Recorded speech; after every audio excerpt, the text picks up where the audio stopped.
Gouvernement Ilunkamba, pas de chef de regroupement politique. Comme par le passé, la publication du gouvernement Ilunga Ilunkamba bute à l'éternel problème de la nomination, ou pas des chefs des partis ou regroupements politiques.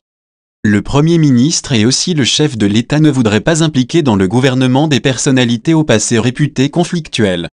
À 10 jours de la fin de la session parlementaire, prévue pour le 15 juin, et au cours de laquelle le nouveau gouvernement congolais doit être investi, la nomination du gouvernement se fait toujours attendre. À Kisantu, où se concertent les délégués de la coalition gouvernementale, FCC-CACH, on apprend que les deux partis sont parvenus à un compromis autour de la répartition des postes ministériels. Selon des indiscrétions glanées çà et là, le président Félix Tshisekedi, de même que son allié Joseph Kabila bénéficieraient chacun de 10% des postes ministériels. Ces postes seraient laissés à leur discrétion respective, les 80% restants étant répartis en raison de 60% pour le FCC et 20% pour le CACH. Tout calcul fait, le FCC aura donc droit à 70% des postes ministériels, vice-premier ministre, ministre d'État, ministre et vice-ministre compris, contre 30% pour le CACH. En principe, la nomination du gouvernement ne devrait pas traîner, évidemment, c'est sur papier, car en réalité, les faits ne sont pas aussi simples. Des sources rapportent que les débats sont houleux autour du choix des personnalités à intégrer dans le gouvernement. Il nous revient que le Premier ministre, Sylvestre Ilunga Ilunkamba, serait favorable à la primauté du critère de l'expertise, en lieu et place du seul critérium politique. Autrement dit, le chef du gouvernement souhaiterait s'entourer de technocrates et non des cadres enclins à rendre compte à leur parti, ou regroupement politique plutôt qu'à la nation dans la gestion de la chose publique. Ce qui n'est pas de l'avis du FCC qui préfère prendre le raccourci en désignant les chefs des partis et regroupements. Ce sont eux qui recrutent, financent et dictent la politique de leur parti ou regroupement politique respectif, à laisser entendre un cadre du FCC sous le sceau de l'anonymat. Quant au chef de l'État Félix Tshisekedi, sa préférence va dans le sens de privilégier la nomination des personnalités, qui ne se sont pas trempées dans les dossiers sales de la République pendant le règne de son prédécesseur, Joseph Kabila. Une hypothèse qui ne fait pas l'unanimité dans les rangs du FCC. Si à ce jour il n'y a encore aucun signe de blocage, les discussions semblent cependant piétiner. Ne pas intégrer les chefs des partis et regroupements politiques équivaudrait à exclure ceux-ci du partage du gâteau gouvernemental, après tout le travail abattu pour s'adjuger une majorité très confortable à l'Assemblée nationale. Qu'adviendrait-il alors? C'est la question que tout le monde se pose. De Kisantu, des sources internes rapportent que tout évolue dans la sérénité. Chaque camp ayant décidé de mettre un peu d'eau dans son vin pour ne pas créer des frustrations dès le début de la mise en œuvre de l'accord de cogestion liant le FCC au CACH. On y travaille sérieusement. À ce jour, il n'y a rien d'alarmant. La coalition FCC-CACH est une première expérience dans l'histoire politique de la RDC. C'est normal que ça traîne, le temps que les deux camps parviennent à un compromis qui ne puisse pas léser ni l'un, ni l'autre. Le plus important est que le pays aura bientôt un gouvernement, soudé autour du Premier ministre et du chef de l'État. Le bout du tunnel n'est plus loin, a fait part une source interne du FCC. Au CACH, on joue tout autant à l'apaisement. Un de ses délégués aux discussions de Kisantu rassure, nous allons bientôt mettre en place un gouvernement qui va piloter haut la main le programme commun de la coalition. L'expérience est toute nouvelle pour nous mais, les premiers signes sont rassurants. Tous les délégués sont motivés par le seul souci de réussir, on y est presque. Malgré toutes ces assurances, les discussions sont encore loin d'être bouclées. Loin de Kisantu, les chefs des partis et regroupements, tant du FCC que du CACH, sont aux aguets. Ils n'entendent pas être mis hors jeu, et ils l'ont fait savoir à qui de droit.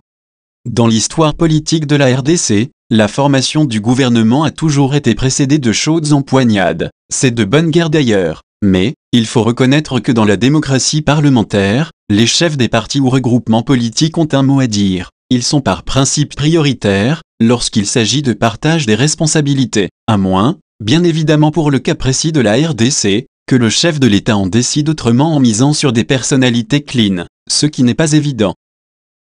Jean-Pierre Bemba va arbitrer les divergences entre Fayulu et Katumbi. Deux leaders de l'opposition politique congolaise ont annoncé leurs probables atterrissages à Kinshasa dans les jours qui viennent. Moïse Katumbi, coordonnateur de la Mouka pour un délai de 3 mois, arrive dans la capitale de la République démocratique du Congo ce jeudi 20 juin 2019. Jean-Pierre Bemba du Mouvement de libération du Congo, MLC, parti politique membre de la même coalition Lamuka, lui arrive le 23 juin 2019 à Kinshasa. Déjà au niveau de l'hôtel de ville de Kinshasa, le MLC a saisi officiellement le gouverneur Gentini Ngobila sur le retour de Bemba, où ses militants effectueront le déplacement de l'aéroport international de Ndjili pour son accueil. Même chose pour ceux d'Ensemble pour le changement qui ne veulent même pas manquer cet événement du retour à Kinshasa de Moïse Katumbi. Ainsi, la scène politique congolaise sera face à une nouvelle ère, où tous les opposants seront au complet basés sur le sol congolais. La page des exilés politiques est ainsi tournée, et faudra-t-il maintenant conjuguer les efforts pour faire avancer les choses? Situation difficile au sein de la coalition Lamuka. Cette plateforme politique qui réunit plusieurs leaders de l'opposition politique congolaise. Difficile parce que, entre Martin Fayoulou, candidat malheureux à la présidentielle du 30 décembre 2018 pour le compte de Lamuka, et Moïse Katumbi, l'actuel coordonnateur de Lamuka pour une durée de 3 mois, rien ne va. Si Fayoulou demeure radical, avec une ligne de conduite marquée par son célèbre combat sur la vérité des urnes, de l'autre côté, Moïse Katumbi se veut un opposant objectif, réaliste et modéré. Applaudir là il faut le faire, et critiquer là où il le faut. Quand les deux s'expriment, leurs militants se présentent dans des médias et réseaux sociaux pour s'entre-déchirer, ainsi, l'opposition dans l'opposition. Jean-Pierre Bemba Gombo, témoin de ces accrochages entre Fayoulou et Katumbi, regagne Kinshasa dans quelques jours, avec la ferme conviction de fédérer les avis des uns et des autres, pour que règne la paix dans Lamuka. Si Bemba a prévu dans son agenda de réunir Fayoulou et Katumbi, le patron du MLC qui a brillé par son absence aux obsèques du Premier ministre Étienne Tshisekedi, va faire autrement. Pour le professeur Jacques Ndjoli, une fois à Kinshasa, Jean-Pierre Bemba n'exclut pas de se rendre à la concession de l'Ansele, où est enterré Étienne Tshisekedi pour lui rendre hommage. Le président Jean-Pierre Bemba a beaucoup de respect et d'estime pour la personne du Premier ministre Étienne Tshisekedi qui est allé lui témoigner sa sympathie 2 fois à La Haye. Donc cet hommage n'est pas exclu comme digne fils de notre pays. Nous avons le devoir d'honorer le président Tshisekedi, a indiqué le professeur Ndjoli, cadre du MLC. Les ordonnances présidentielles nommant lundi dernier des mandataires de l'État, divisent. Les ordonnances présidentielles nommant lundi dernier des mandataires de l'État à la tête de l'AGECAMINE et de la Société nationale de chemin de fer du Congo, font l'objet de critiques dans certains milieux politiques qui estiment qu'elles violent la Constitution. C'est ce qu'ont affirmé notamment le député Henri-Thomas Lokondo et Constant Moutamba. Mais, pour le constitutionnaliste André Mbata, les deux ordonnances décrites se justifient parce que le pays est dans une situation exceptionnelle. Nous sommes tous d'accord que dans un temps normal, les ordonnances présidentielles, dans plusieurs matières doivent être contresignées par le Premier ministre. Évidemment, il y a des exceptions. Ici je trouve qu'on est dans une situation exceptionnelle, a affirmé le professeur André Mbata. Le Premier ministre Ilunga Ilunkamba, nommé récemment par le chef de l'État Félix Tshisekedi, n'est pas encore investi. Le Premier ministre Bruno Tshibala qui est démissionnaire, mais qui expédie encore les affaires courantes. Et en même temps, l'État doit continuer. C'est le chef de l'État qui représente l'État, a poursuivi le constitutionnaliste congolais. Selon lui, l'article 69 de la Constitution dit clairement que le chef de l'État assure par son arbitrage le fonctionnement régulier des services publics, des institutions ainsi que la continuité de l'État. L'État ne doit pas mourir ou cesser d'exister, a-t-il souligné, il n'y a pas d'inanition de l'État parce qu'il n'y a pas un gouvernement. L'État doit fonctionner. Je crois que c'est dans ces circonstances exceptionnelles que le président de la République a pris ces ordonnances. Donné pour enlever, le député Mbeba retrouvé hier à Kitambo Magasin. Le député national Mbeba Kaku est en vie. Selon des sources qualifiées citant un des proches parents, l'élu de la Lukuga a été jeté par ses ravisseurs hier soir, près de l'hôtel Kinmalebo à Kitambo Magasin, dans la commune de Ngaliema. Mbeba Kaku, d'après les mêmes sources, avait l'air drogué. Selon Impact News qui a aussitôt relayé la nouvelle sur son site, le député Mbeba Samuel a été recueilli par les éléments de la police proche de l'endroit où il a été retrouvé. Selon un communiqué de la police ville de Kinshasa publié hier, la disparition du député de la Lukuga est survenue dans la nuit du 3 au 4 juin alors que ce dernier était sur le chemin de retour vers son domicile, au quartier Ma-Campagne, dans la commune de Ngaliema. On avait retrouvé sa voiture vide, vers 4 heures du matin.